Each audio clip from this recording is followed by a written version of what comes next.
Ya, puji nama Tuhan Bapak Saudara. Kalau kita hari ini dengan penuh sukacita ya, dan pujiannya memang kita berbeda ya. Kita memang hari ini sedang melakukan peringatan terhadap kenaikan Tuhan kita Yesus Kristus. Ada peristiwa-peristiwa penting di dalam kekristenan kita, di dalam kehidupan kita sebagai orang-orang percaya, saudara. Yaitu kelahiran Tuhan Yesus yang memberikan kita keselamatan, lalu kemudian kematian Tuhan Kristus untuk kemudian menebus dosa kita, dan kemudian kebangkitan Kristus yang menandai kita juga akan bangkit ya. Bangkit dari kehidupan yang lama, dibangkitkan menjadi kehidupan yang baru, dan juga kita saat ini akan merayakan, akan memperingati kenaikan Tuhan kita Yesus Kristus ya. Saudaraku, saya ingin sama-sama kita semua membaca dari Lukas 24 ayat 50 sampai 51. Lukas 24 ayat 50 sampai 51 firman Tuhan katakan begini. Lalu Yesus membawa mereka keluar kota sampai dekat Betania. Di situ ia mengangkat tangannya dan memberkati mereka.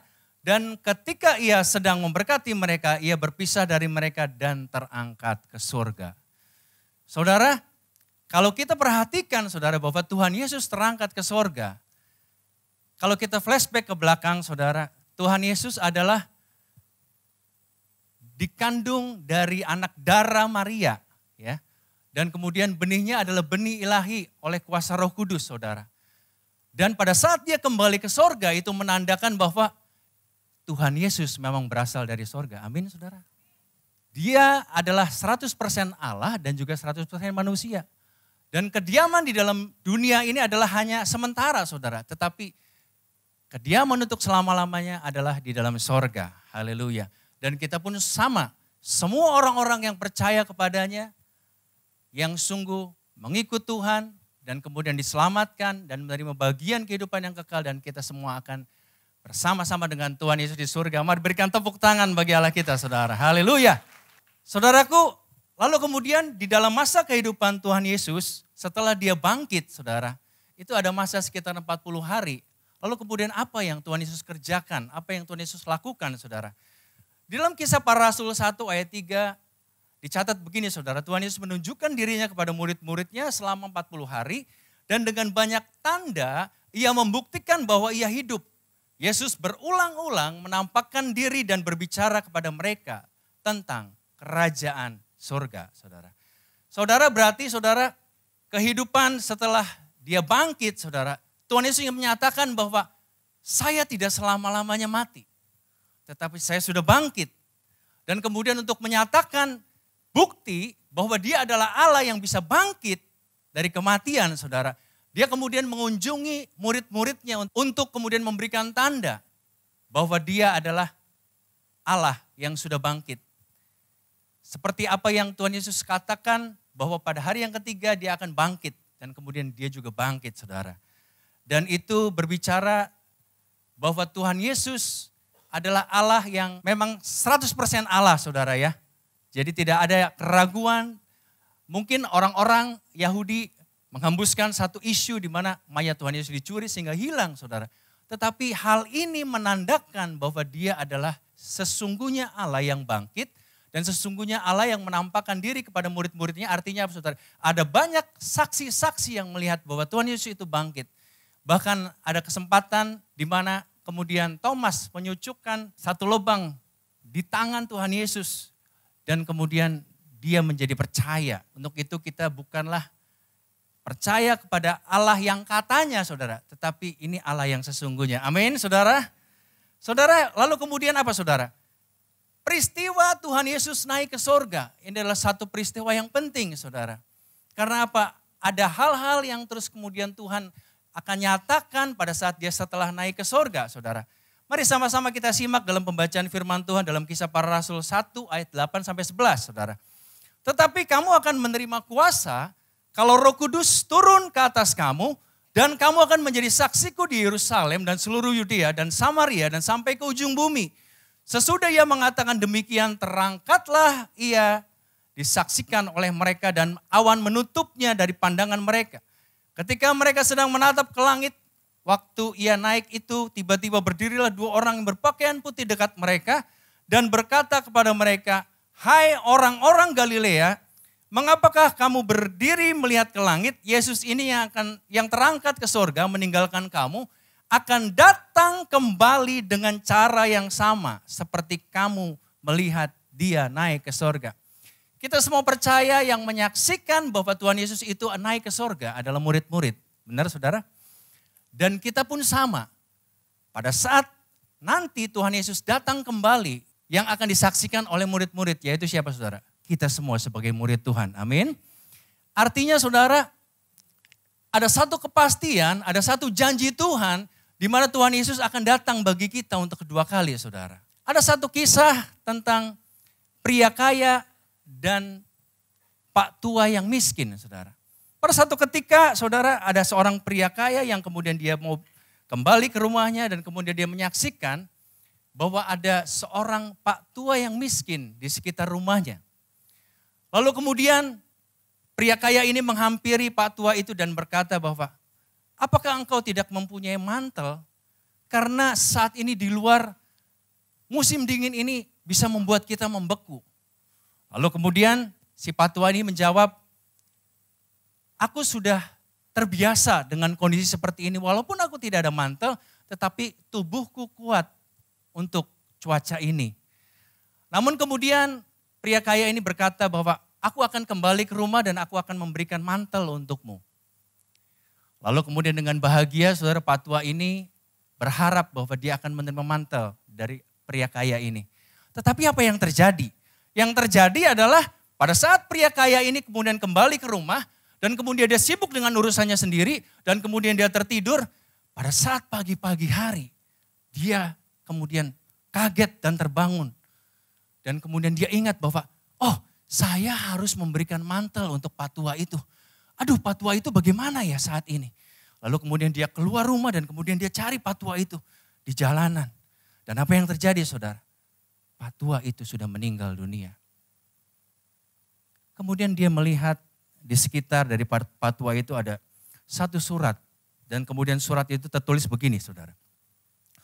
"Pada saat aku tidak punya mantel, aku punya kekuatan untuk menahan cuaca sedingin apapun.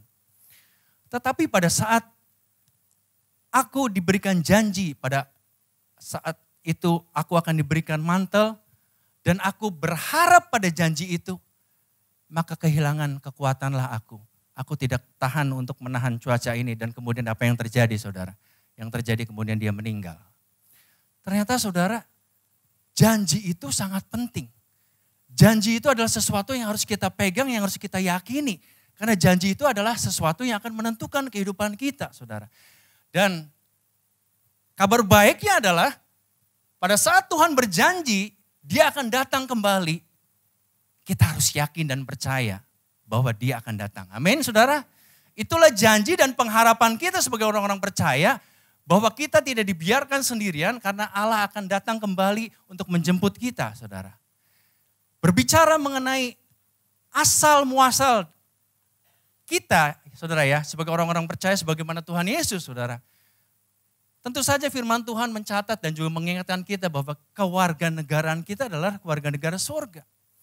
Artinya selamanya kita tidak akan hidup di bumi ini saudara. Selama-lamanya kita tidak akan hidup di dunia ini saudara.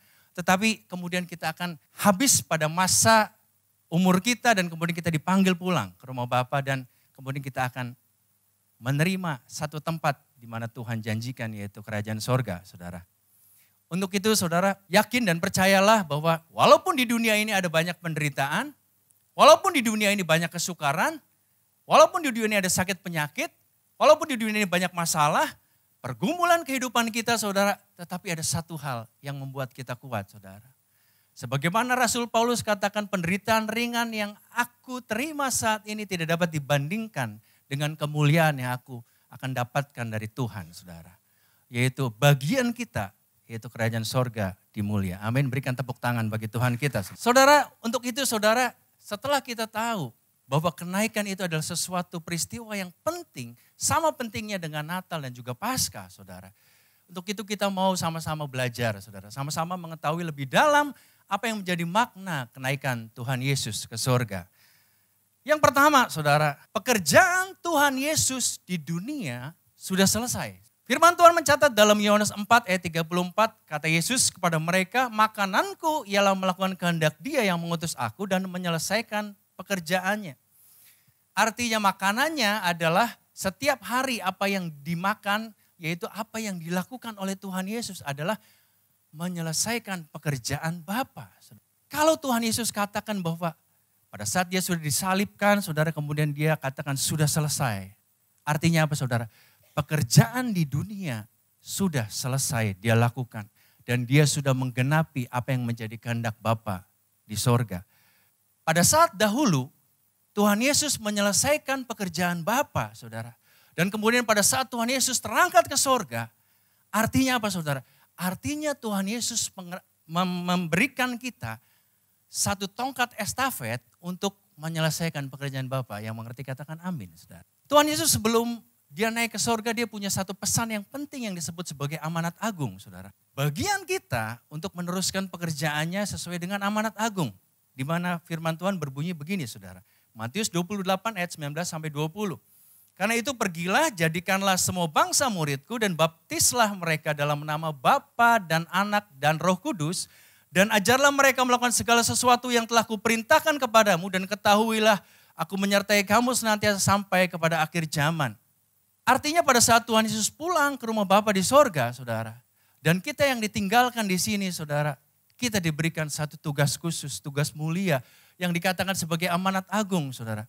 Tetapi pertanyaannya adalah apakah kita sudah sadar bahwa Tuhan Yesus meninggalkan satu pekerjaan yang mulia yang Tuhan katakan sebagai amanat agung bagi kita semua, saudara. Dan bukan hanya tahu, tetapi apakah kita sudah melakukan apa yang menjadi amanat agung Tuhan Yesus atau belum, saudara. Terkadang saudara kita berkata bahwa, aduh Pak, untuk amanat agung itu kayaknya sulit. Itu kan bagiannya Tuhan Yesus, kalau kita bagiannya beda Pak, kita kan manusia biasa. Saudara, kalau kita melakukan dengan kekuatan diri kita sendiri, maka kita nggak akan bisa, saudara. Tetapi Tuhan katakan bahwa di ayat yang terakhir, aku akan menyertai engkau sampai kepada akhir zaman. Artinya pada saat kita disertai Tuhan, segala apapun yang kita lakukan, apa yang kita kerjakan, saudara, Tuhan akan buat menjadi berhasil dan beruntung, saudara. Pada saat kita katakan saya tidak bisa, tetapi bersama dengan Tuhan kita pasti bisa, saudara. Kita semua pasti bisa, saudara. Bukan karena kita, tapi karena Tuhan, saudara. Untuk itu, saudara, hidup ini adalah bukan hanya melakukan apa yang menjadi tujuan kita, tetapi harus melakukan apa yang menjadi tujuan Tuhan. Bukan apa yang ku kehendaki, tetapi apa yang Tuhan kehendaki, saudara. Dan kalau itu belum kita lakukan, saudara sadari, saudara harus melakukan apa yang menjadi tujuan dan kehendak Tuhan dalam kehidupan kita, saudara. Sebagaimana Tuhan Yesus ajarkan, memberikan satu contoh teladan bagi setiap kita, kita pun harus melakukan hal yang sama. Amin. Haleluya, saudara. Untuk itu, saudara, mari sama-sama kita harus mengetahui bahwa pekerjaan Tuhan Yesus di dunia ini sudah selesai. Dan kita adalah orang-orang yang mau dipakai oleh Tuhan untuk melakukan pekerjaan Bapa di sorga, di dunia ini. Amin, haleluya. Lalu yang kedua, saudara, Tuhan Yesus menyediakan tempat tinggal bagi kita, saudara. Saudara, di dalam Yohanes 14 ayat 2, firman Tuhan katakan begini, di rumah Bapakku banyak tempat tinggal. Jika tidak demikian, tentu aku mengatakannya kepadamu, sebab aku pergi ke situ untuk menyediakan tempat bagimu. Saudara, kalau kita melihat, saudara, kehidupan kita di dunia, saudara, yang perlahan demi perlahan, saudara, Tuhan tuntun kita. Dan kalau kita memusingkan tempat tinggal kita di dunia ini yang hanya sementara, saudara, saudara, artinya saudara salah arah. Tujuan kehidupan kita bukan tempat tinggal, di tempat tinggal yang mewah, yang nyaman, yang baik, yang kemudian dipandang orang sebagai rumah yang besar. Agar kita dianggap sebagai orang-orang yang terhormat, saudara. Karena apa? Karena semuanya itu akan kita tinggalkan. Semuanya itu hanya sementara, saudara.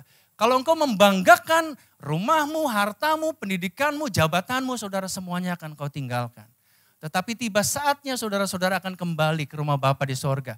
Dan saudara, janji Tuhan bagi setiap kita. Dan ini adalah penghiburan kita, kekuatan kita, pengharapan kita. Kita semua punya tempat tinggal. Rumah Tuhan sudah sediakan di sorga, saudara. Kalaupun di sini, saudara, kita masih kos, kita masih kontrak.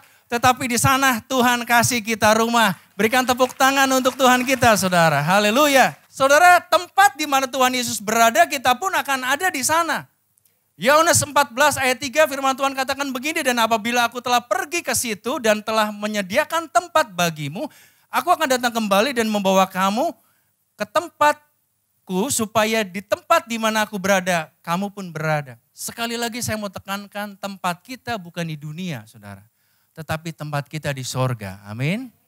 Untuk itu saudara, kita yang masih muda, kita yang sudah tua, saudara ya. Kita yang sakit-sakitan, saudara ya. Kita yang sehat, kita yang miskin, kita yang kaya, saudara. Saudara, kita akan meninggalkan dunia ini, saudara. Dan kita akan kembali ke rumah Bapa. Dan Bapa sudah menyediakan bagi kita rumah di sorga. Sekali lagi berikan tepuk tangan bagi Allah kita, saudara. Haleluya. Dan kemudian apalagi saudara, supaya Roh Kudus datang ke dalam dunia, saudara. Tentu saja saudara, pada bulan yang lalu ada banyak kupasan di mana kita sudah belajar bagaimana karya Roh Kudus, bagaimana pekerjaan Roh Kudus terjadi atas gerejanya, atas kita sebagai umatnya, saudara. Yohanes 16 ayat 7 saudara, firman Tuhan mencatat begini, namun benar yang kukatakan ini kepadamu adalah lebih berguna bagi kamu jika aku pergi, sebab jikalau aku tidak pergi, penghibur tidak akan datang kepadamu, tetapi jikalau aku pergi, aku akan mengutus dia kepadamu, saudara. Saudara, masa Tuhan Yesus di dunia itu ada batasnya, saudara. Dia hidup di dunia sekitar 33,5 tahun, saudara. 3,5 tahun merupakan pelayanannya, saudara. Dan kemudian dia harus kembali. Karena apa? Karena asalnya memang Tuhan Yesus dari sorga, saudara. Maka dia akan harus kembali ke rumah Bapa, saudara ya. Kalau Tuhan Yesus kemudian kembali ke sorga, Tuhan Yesus katakan bahwa engkau tidak dibiarkan yatim piatu. Artinya engkau tidak ditinggalkan tanpa pimpinan, tanpa arahan, atau tanpa orang tua dalam tanda petik, saudara. Karena apa, saudara? Karena pada saat Tuhan Yesus enggak ada di dunia ini, Tuhan Yesus katakan bahwa dia akan menjanjikan seorang penolong yang lain yang dinamakan sebagai Roh Kudus. Dan Roh Kudus itu adalah roh yang berkuasa, saudara. Kalau kita lihat, saudara ya, bagaimana gambaran Roh Kudus dengan karyanya yang akan bekerja dalam hidup kita, saudara. Jika Roh Kudus bekerja dalam diri seseorang, maka ia akan menginsafkan akan dosa, kebenaran, dan penghakiman. Lalu kemudian dia akan mengajar dan mengingatkan kita akan apa yang Tuhan katakan, membantu kita menjalani kehidupan dengan dipimpin oleh Roh Allah, dan memenuhi hidup kita untuk memiliki harapan yang berlimpah. Karya-karya Roh Kudus itu akan terus digenapi, akan terus terjadi dalam hidup kita. Tetapi satu hal, saudara, yang Tuhan mau, hidup kita harus mau untuk dipimpin oleh Roh Kudus, saudara. Kita punya kehendak bebas, tetapi kita punya sesuatu untuk memilih yang benar. Kalau Tuhan katakan bahwa engkau harus ikut pimpinan Roh Kudus, apakah saudara mau? Amin. Untuk itu saudara, nggak akan pernah rugi, saudara, kalau kita hidup dipimpin oleh Roh Kudus. Karena apa, saudara? Artinya pada saat kita mau hidup dipimpin oleh Roh Kudus, artinya kita membiarkan diri kita dipimpin oleh Roh Tuhan. Pada saat kehidupan kita dipimpin oleh Roh Tuhan, artinya apa, saudara? Apa yang menjadi rencana dan kehendak Tuhan pasti akan digenapi dalam hidup kita, saudara. Kalau kita melenceng dari jalannya, artinya saudara kita nggak ada di jalannya Tuhan. Tetapi pada saat kita ada di dalam relnya Tuhan, artinya kita sejalan dengan Tuhan. Sekali lagi berikan tepuk tangan bagi Allah kita, saudara. Haleluya. Untuk itu saudara, izinkan Roh Kudus bekerja, saudara. Kalau saudara belum dipenuhi oleh bahasa roh sebagai tanda awal, saudara menerima karunia Roh Kudus, saudara minta. Saudara berdoa sungguh-sungguh, saudara. Dan kemudian saudara izinkan karya Roh Kudus itu bekerja dalam kehidupan kita. Kalau Roh Kudus itu sudah datang, saudara pastikan. Pada saat nanti hari Pentakosta, hari pencurahan Roh Kudus, saudara saat ini berdoa sungguh-sungguh, saudara minta sama Tuhan. Tetapi bukan hanya karyanya yang akan terjadi dalam hidup kita, saudara. Tetapi kehidupan kita yang harus diubahkan oleh Tuhan. Amin. Ada banyak orang yang mengenalkan Tuhan, mungkin dia sudah lahir Kristen, saudara. Sudah mungkin berpuluh tahun mengenal Tuhan. Tetapi saudara, pertanyaannya apakah pada saat dia telah mengenal Tuhan dan tahu tentang karunia Roh Kudus, bahkan dipenuhi olehnya, apakah kehidupannya berubah? Tuhan katakan bahwa engkau sesungguhnya adalah ciptaan yang baru, yang lama sudah berlalu dan yang baru sudah datang, saudara. Izinkan karya Roh Kudus itu menjamah kehidupanmu. Untuk apa? Untuk memulihkan engkau, untuk mengubahkan engkau, dan untuk memimpin engkau kepada pribadi yang lebih baik.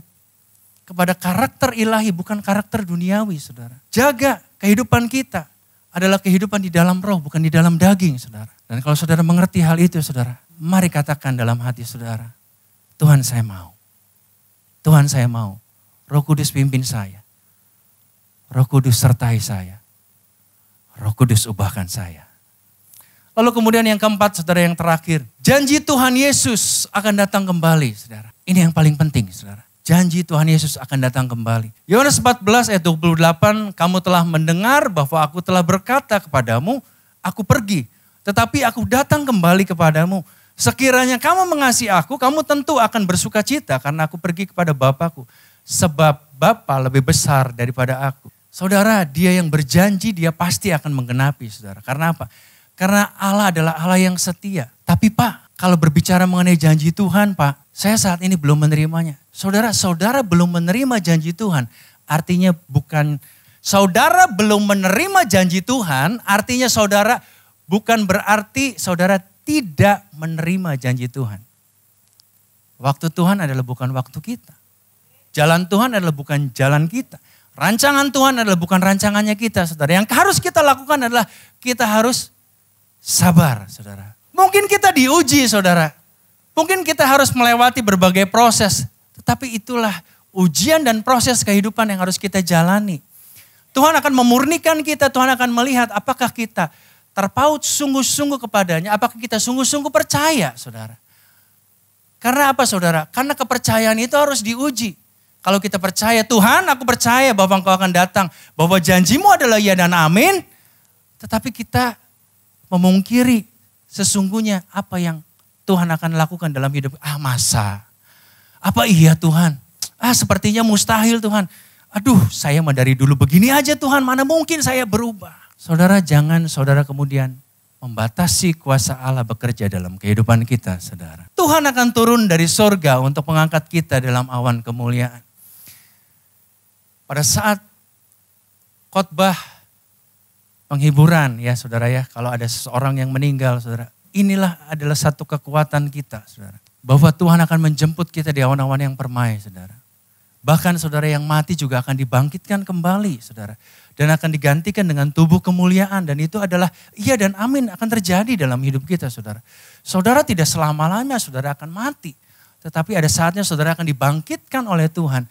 Dan saudara akan kembali dikumpulkan bersama-sama dengan orang-orang kudus. Untuk apa saudara? Untuk mendapat bagian yang mulia.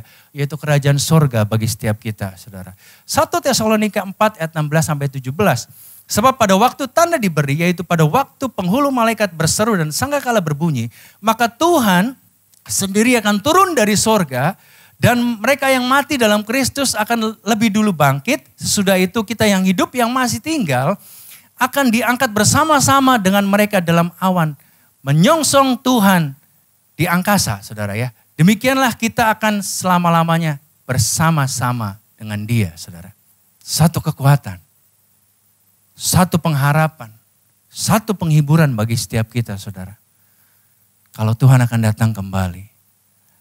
Selama-lamanya kalau saudara ada di dalam dunia, ada dalam pergumulan, ada dalam penderitaan saudara, ada dalam kesukaran saudara. Tetapi itu semua adalah satu kebanggaan saudara. Tuhan katakan bahwa kebanggaan kita adalah kesukaran dan penderitaan hidup. Untuk itu saudara-saudara harus bertahan dalam apapun kesesakan saudara. Dalam apapun kondisi saudara. Dan saudara harus yakin dan percaya bahwa pertolongan Tuhan adalah iya dan amin. Kuasa Tuhan pasti akan terjadi. Mujizat Tuhan pasti akan terjadi. Dan kemuliaan Tuhan pasti akan dinyatakan bagi setiap kita. Amin saudara. Saya ingin rekap saudara ya. Makna kenaikan Tuhan Yesus ke surga. Yang pertama adalah pekerjaan Tuhan Yesus di dunia ini sudah selesai. Lalu kemudian yang kedua adalah Tuhan Yesus menyediakan tempat tinggal bagi kita. Lalu kemudian supaya Roh Kudus datang ke dalam dunia. Dan kemudian janji Tuhan Yesus yang akan datang kembali. Semuanya itu adalah hal di mana terjadi pada saat Tuhan Yesus naik ke sorga saudara. Dan kita yang percaya dengan iman, maka kita akan menerima semuanya itu. Yang percaya katakan amin.